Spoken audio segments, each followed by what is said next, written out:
And Liam here from Brrraaains A Head-Banging Life, gbhblofficial for short. And it is, of course, getting goosebumps as we enter the twilight point of season 2 with How to Kill a Monster, the 18th episode of season 2.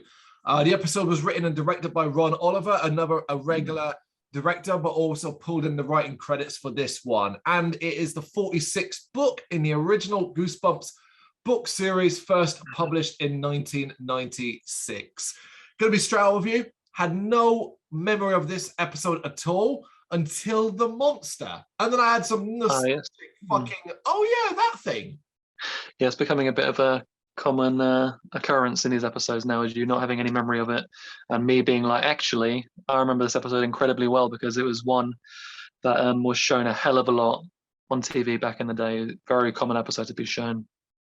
Well, that makes sense when I watched it fully because the content is so light and airy. But here's the thing, and I guess it must just be how we saw them in the UK. Obviously, these episodes weren't shown or in order. But without going too far ahead, the finale of season 2 is Night of the Living Dummy 3. And good God, was that... I remembered everything. I remembered everything. So, like... Must be a first for you, almost. Yeah. I think probably you remembered some of the previous ones, like the Haunted Mask and things like that. You seem to obviously remember the more like famously known ones, whereas the lesser known ones you maybe only caught once back in the day. No, you're absolutely right, and this was a real one for me. But not only that, it's for me personally. You know, I find this one to be one of those throwaway, forgettable episodes that probably didn't read too great as a book either, I'd imagine. That's a good point, actually. Yeah, I couldn't see this one being a very good read. Maybe it was one if it was a shorter one, but yeah, it's not a lot to it other than, like you said, the monster, which we'll get to. Yeah, we'll get to that. A couple of small factoids that I know I pulled out for this I thought was interesting. It's one of the very few Goosebumps books where the protagonists have parents who are divorced. That's interesting. That's a new one. They threw in a bit of a spanner there.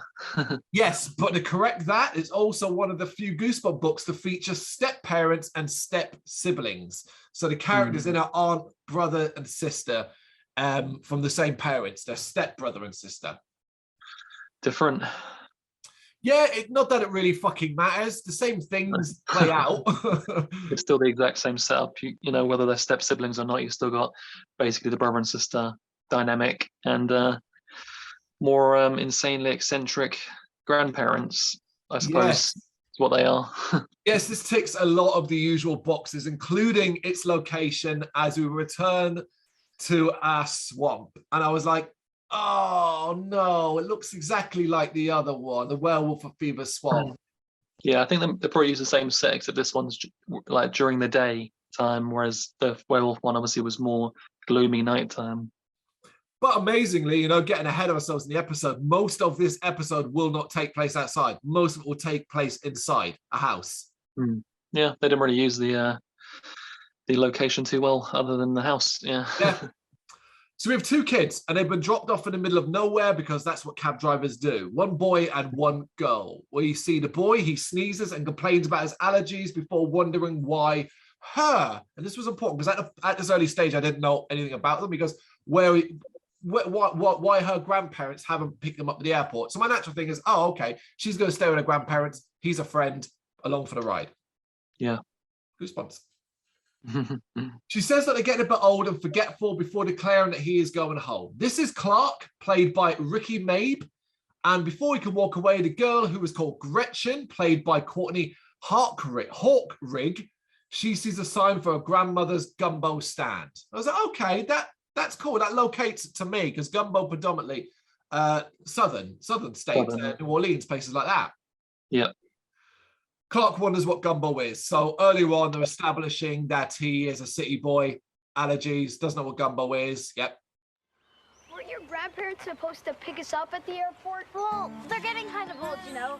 My dad says sometimes they forget things. Yeah, like us. Look around, Gretchen. There's nothing but mosquitoes and frogs. I bet the alligators don't come this far out of town. You know what? I'm going home. No, wait. Rose, that's my grandmother. Come on. Oh, your grandma has a gumbo stand. What's gumbo? Have you ever had gumbo?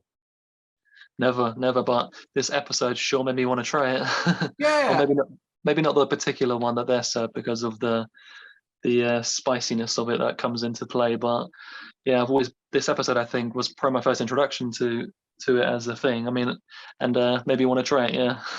Yes, I've never tried it either, but I like to cook like meals I've never made before in the past. So after seeing this episode, I wrote it down on like a notepad and was like, right, try and find the ingredients for it. But I've seen it in like a restaurant. But you know, when you're in a restaurant, you're going to be spending money on food, right? Yeah. You're not really going to chance something, are you? You're going to take something that you know you like. Yeah, and I'm going to take a risk on something that you might end up hating. But I just always assumed, yeah, it looks so much just like a stew, but with like loads of stuff thrown in there that can feed like a large amount of people type thing. It's mainly, I think, predominantly served in like poorer districts, areas, and yeah, I think they add a lot of spice to it to like give it flavor because it doesn't really have any kind of thing. Right. That's my theory. I mean, that might be completely wrong. Yeah, because I'm probably going to offend a load of people here by thinking, is it similar, like more watery or liquid based paella? Because I've eaten a lot of paella. Yeah, could be. So the kids follow the sign. Gretchen tells them about Gumbo before they arrive at a very dilapidated house. And the house really does look I thought it looked like an old-timey, what would you call it? Those plantation house. Yeah, it could be. That's true. Clark continues to complain, and already at this point I was like, oh, this kid's still in my head, and he's one of those just moans all the way through it. But I also noted here that I really like the music so far in this one. The southern country twangs and banjos and stuff like that. Yeah, I think they do a good job of like making you really feel the like locale that they're going for with the, like you said, the southern twang and the gumbo and just like the heat. You kind of feel the heat. Like you can kind of like place yourself in the shoes of the boy that is complaining. That's probably more so what like I would be doing in that situation, You are right. Yeah, the sort of mugginess, the dead air that sort of sits around you, where there's no wind and you just kind of like, you feel like you're suffocating, but you're not. Definitely. So Gretchen knocks, but they hear what sounds like a roar in the distance. Gretchen says it was probably a frog. I'm like, what? Yep. Have you ever seen a frog before? There's some really like hilarious reactions from like the kid actors, and it's obviously based on the script, but the things they how they react to certain things that happen in Goosebumps that are like just so ridiculous. In like the previous episode about the vampire one, Vampire's Breath, is it called? Yep. I forget. Yeah, where they discover the cavern behind a bookcase that's like torch lit, and I'm pretty sure he just says, "This is weird." Yep. It's like, I don't know, man. That's kind of bit of a No one answers at the door after they knock, and they go inside, and basically inside it's a taxidermist / hunter's dream. Clark's freaked out by an alligator head and goes to leave. So it's just one of those quick shots where it's like, oh, look at all the scary things on the wall. I feel like horror's been doing that forever. Yeah, I wonder if it makes me think of Evil Dead always when they do that. Don't know if it was the originator of it, but possibly, yeah. Particularly whenever you see a deer's head, that's it. It's straight away to Evil Dead 2.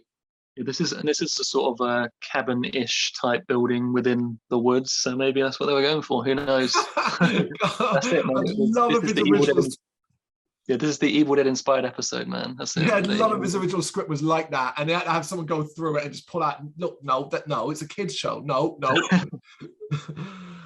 Gretchen wants to check upstairs for her grandparents, but Clark says it's dark and could be dangerous, so sends Gretchen first. On the way up the stairs, he complains about being here, and it's revealed here that they are step siblings. Clark's mother married Gretchen's father, and those two are off on their honeymoon. And I'm like, hey, totally sensible. We're on a honeymoon. You're going to stay with your grandparents. Brilliant. Yeah, they bother to explain it. So upstairs, the kids think they hear something, so go to check a room with a light coming from underneath. As they slowly open it, we get the hand on the shoulder jump scare, the classic, which is revealed to be Grandma Rose, played by Helen Hughes.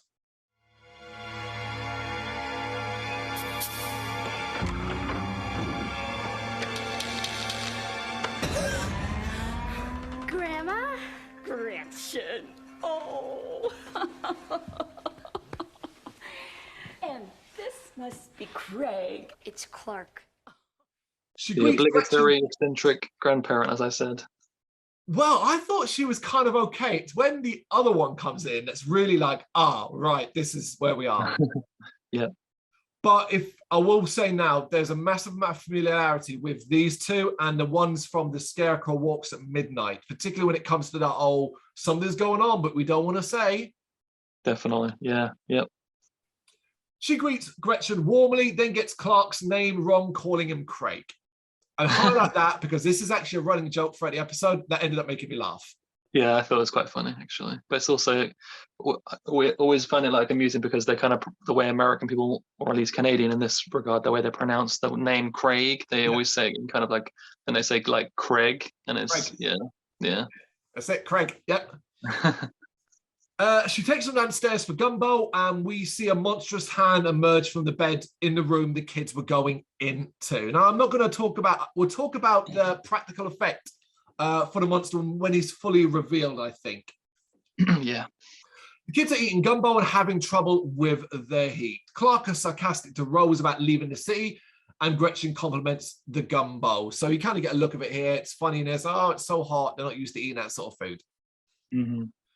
The arrival of Grandpa Eddie, played by Peter Bortsky, reveals that the meat in the gumbo is alligator before he sticks his finger in Clark's, saying it needs more hot sauce. Needs more hot sauce. It's a good introduction.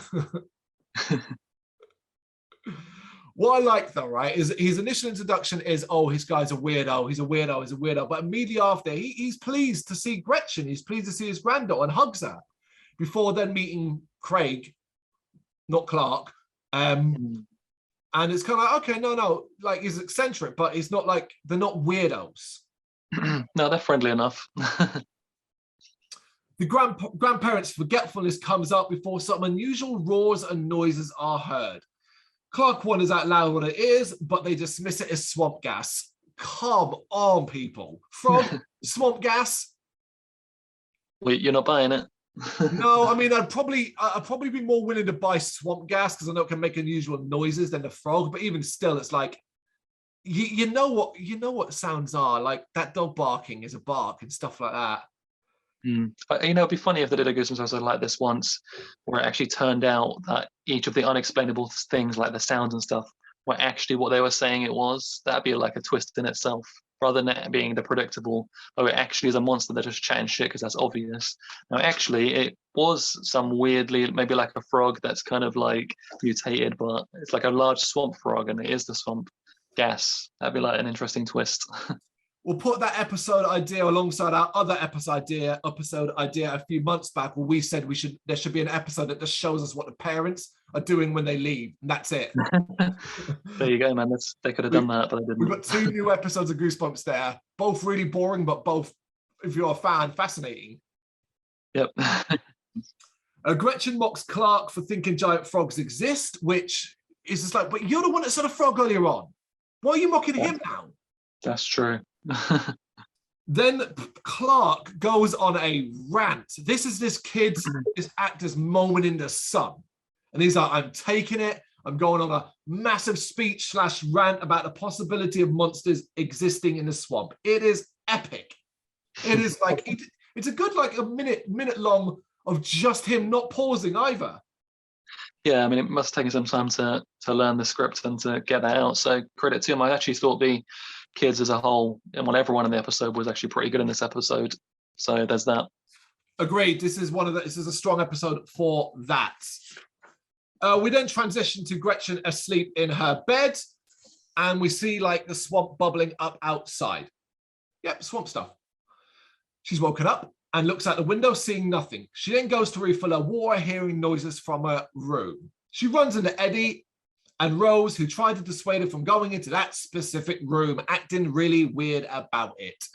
It comes at a good time, this. We've done the introduction, we've had the fun and games, we've established the characters. We have 22 minutes. Let's get on with it. Now is the time to move into a different direction.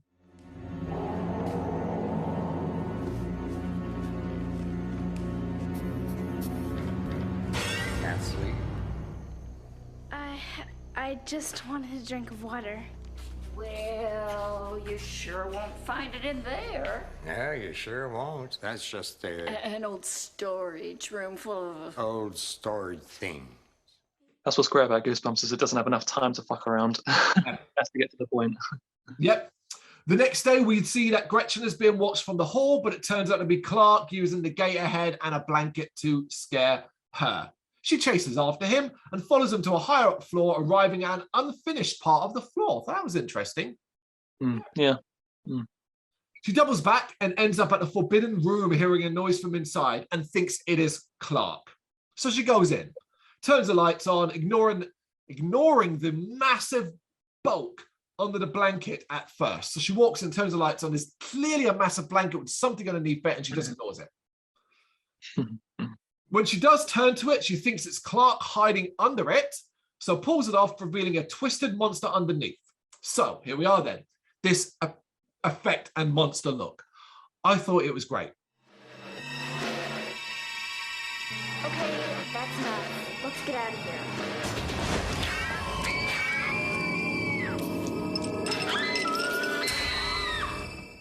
Yeah, it definitely deserves a special mention. There's been a lot of like cool creature effects throughout Goosebumps, and yeah, I mean they clearly put some effort into making this big suit and stuff, and when you see it in motion and stuff, you know, it's quite impressive for a kids TV episode for sure. Absolutely. And the way they shoot it as well when it starts to move around is very clever and very monster movie like. They keep the camera tight and close to it, up to its face, so that what is ultimately a puppet, someone partially in it swinging its arms around, it looks wilder and more uncouth. Yeah, I mean, a lot of these episodes do feel like they are homages to cheesy creature feature type things, you know, like Creature from the Black Lagoon, that type of thing. So, yeah, it does a good job of that being a sort of homage to that era of cinema. Agreed. She screams and backs out into Clark. She tells him what she saw, and he doesn't believe her, but goes in himself, screaming, but that turns out to be a jape. The table is now completely empty. Gretchen sees the window is open, and when she looks out, she sees her grandparents leaving on a motor bike. So it's like, okay, what's going on here? A growl behind them then alerts them to the towering presence of the monster, which screams like a bird at them. Really like that as well, that sound effect of its noise. Because what I thought was really interesting, maybe this has been reading too much into it. That doesn't sound like what they heard coming from the swamp. And what we know by the end kind of, to me, screams family, more of them, or whatever.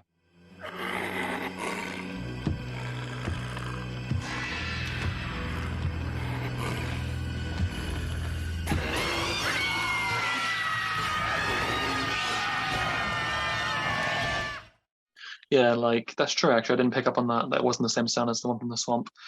And yeah, the sound of the creature, that's something that always stuck with me. Like I could always hear that in my head. I feel like it's like maybe a stock sound, because I feel like I heard it used in some other movie for creatures at some point. Something really familiar about it. Maybe it's just from the episode, seeing it so many times, but I feel like I've heard it somewhere else. You know, I would find it out. It wasn't in the trivia, so I wonder how you'd be able to find it out. Yeah, because it's such a familiar sound for a screeching monster to make. I always feel like I heard it somewhere else. But anyway, yeah, it's pretty creepy when it's making that sound and chasing the kids and stuff. For a kids TV show, you know, can be pretty scary. Can imagine for kids. Absolutely. Clark's scared. He's frozen in fear, but Gretchen drags him away, and he managed to get out with the monster following him. It chases them up the stairs, and Gretchen leads it to the unfinished floor, telling Clark to grab the rail. The pair swing out of reach, resulting in the monster falling to its death, seemingly. Check the runtime. That's all you need to know if not actually dead. Not supposed to do that.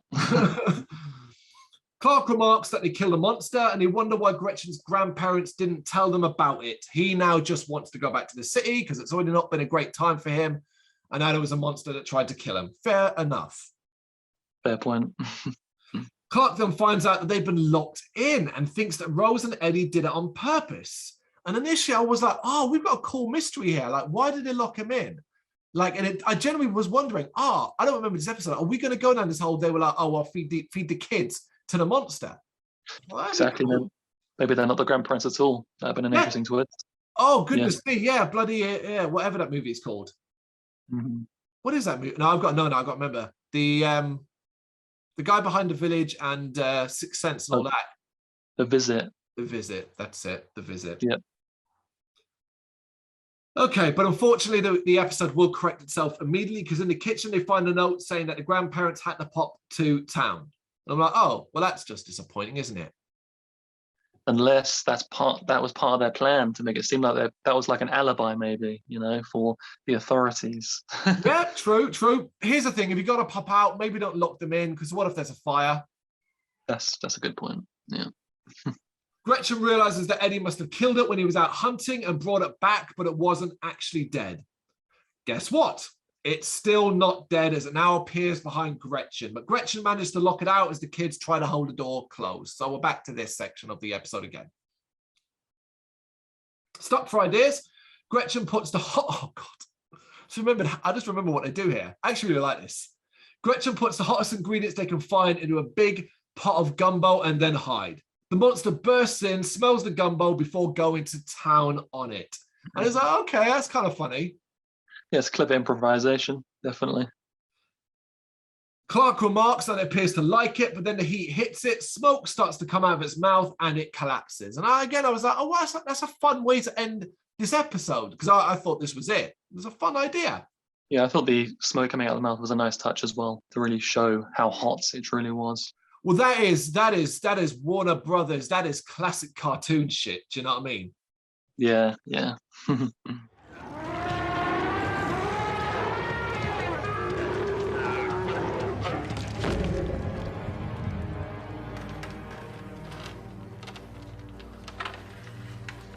Is it? I don't know. They wonder if it's dead, and Gretchen goes to check, but Clark insists on leaving. Gretchen says that they should try the cellar and says that they can use the coal chute. Okay. In the cellar, now I wrote this down because I thought this was going to be something, but looking at it now, what I know, it's absolutely irrelevant. Because in the cellar, they don't seem to notice that there's a big cage in the corner. I thought, oh, that's going to be tied into this. There's going to be more. They collect the monsters, or they're planning to put the kids in there or something, right? But there has to be, in theory, some explanation for that, and like why that. I'm pretty sure did they even explain why the grandparents had the monster in the house at all? Because they had it under a sheet, didn't they, in that secret area? So like there must be some story behind that, but we never really get it. So maybe I was just supposed to make your own assumptions upon it, you know? I would agree, except these episodes tend not to be deep enough for that. I suspect that this is an episode that's been heavily cut down, and when it was written was probably a lot longer, particularly in relation to the book. And they've gone, look, this needs how long of a runtime, so we have to cut that out. We have to cut that out. We have to cut that out. Yeah. As they argue, we see the monster is still alive. Boo! You already had a good death. Why is he still alive? And he's coming down the stairs. It's raw alerts the kids, and they see they're now trapped in the basement. But they're not, because Clark then gives Gretchen a boost up the chute, and she tries to reach down to pull him up. The monster is upon him, though, and it's too late. Clark goes to defend himself, punching out at the monster, but sticks his arm down its throat instead. It's like, what the fuck? The monster doesn't do much, though, and Clark is able to pull his arm back. And then the monster starts to sneeze before keeling over and finally dying for real this time. Basically, Clark, War of the Worlds it.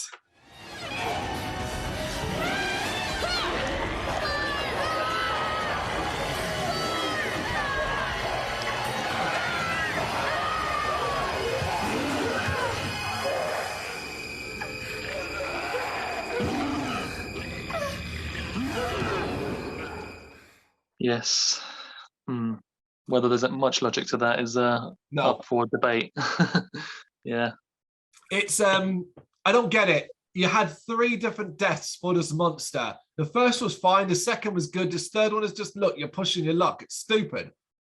Isn't that kind of typical, these types of things, when you get a good-looking creature and you have all this setup, but then you don't really have the payoff or know how to conclude it? Like they just couldn't decide. It feels like a bunch of different people had, oh, let's kill it this way, that way, or the other, and they couldn't really decide on one. So just throw them all in. Well, we use War of the Worlds terminology. War of the Worlds, an incredible story with an ending that is, they basically all got colds. Yeah. All right. We know it's dead this time, though, because it does do some good old kids' TV stuff. Explodes, covering the kids in gunk. So I did like that. Yeah, that was a nice touch.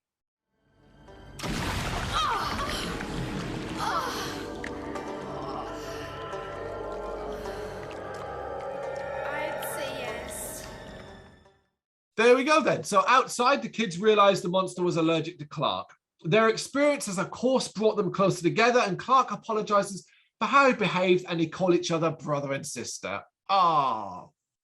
Actually, one more thing to add to that. Maybe there is some logic to it, because they were probably going along the lines of, because Clark is not from that area, he's like an inner city kid, so he would be exposed to other types of bacteria and stuff that maybe creatures in the swamp would never have been in contact with. So, yeah. It would, provided it wasn't instant, because that's the problem, really, isn't it? We basically needed to cut to 2 weeks later, the monster in bed with like a, with the flu or something. Yeah. He said he continues now to read the letter left by the grandparents, and then notices that they wrote something on the back. Turns it over, and it's basically the grandparents in the letter telling the kids about the monster and to leave it alone, which was a bit like, that's an odd way to do it. And there's a PPS, which states that the kids were locked in because there might be more monsters in the swamp, and don't go out into the swamp after dark. Okay. Conversation. Yeah, so many of these issues in these episodes will be solved if people were just more honest about the fact that there are monsters around you. One of the previous episodes, the scarecrow that walks at midnight, if they just explained that the scarecrows come to life, maybe just don't take care of your grandkids if you have a swamp full of monsters and you have one in the house under a sheet that's clearly conscious. I know the parents are off on their honeymoon or whatever, but just like, not the best time, guys. Yeah, just what you be honest about it. Same applies to Scarecrow Walks at Midnight. Don't invite your grandkids over if you've got a scarecrow full of a field full of scarecrows coming to life. Or if it's a blowover, then have them over. Because this is Goosebumps, we have to wrap up the episode with a nice little piece of darkness. As I already said, the PPS says don't go to the swamp after dark. And it then gets dark instantly as the camera pans back over the swamp, leaving the kid's fate unknown. Because that's what it effectively does. You're like, oh, okay. Well, didn't mind it as an ending.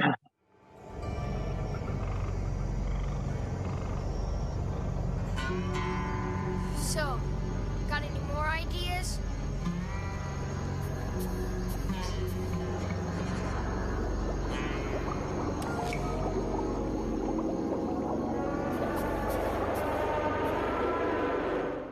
Yeah, I liked the bleakness of it, but I really, really would love a sequel now where the kids are all grown up, they're all broken down after years and years of battling these creatures, sort of like Bert from Tremors, just ground down over time, man. Or maybe one of them's died along the way and the other one's, really, devoid of emotion. That'd be great. Oh, yeah, absolutely. That would actually be quite fun. More fun than this one, because to me, this is so middle of the road, it's barely worth talking about. Even the notes were some of my lightest notes, because not a lot happens. Once we get to the monster, it's just a repeat of how many different ways we can kill it. And I realize that ties into the title, How to Kill a Monster, but even that doesn't really make sense in relation to what it is and what actually happens, because it's all locked out stuff. You hear How to Kill a Monster, I'm expecting a character to be involved that is a monster hunter almost to a degree. We don't get anything like that. That's true. I mean, they could have even gone the line of the twist. The grandparents actually were monster hunters, and they came out like with guns or something, and they like actually hunted them for like sport or something. Yeah. Yeah. But no, it doesn't really do that. It kind of takes the most obvious, predictable route, like you said. Maybe stuff was cut that they couldn't add in. Maybe it was supposed to be 2 parts, or maybe it was supposed to get a sequel. But I think on the whole, I agree that it is quite a generic, forgettable episode. If it wasn't for the monster itself that looks so great, then yeah, you probably remember it very well. But I only do because, like I said, it was shown a lot on TV. I'm not sure why. I guess it's a very like condensed story. Yeah, I don't know. Yeah, I don't really know either, because you can't even be like, oh, it's not as scary as some of the others, because I think the monster and the fact that it's a practical effect puts this in a different bar to a lot of the other stuff. A lot of the other stuff can be silly and cheesy. That monster, it looks like its flesh is warped. It's drooling at times. It makes some pretty nasty roars. Like, I'm wondering why that's not considered scary. No, that's true. Yeah.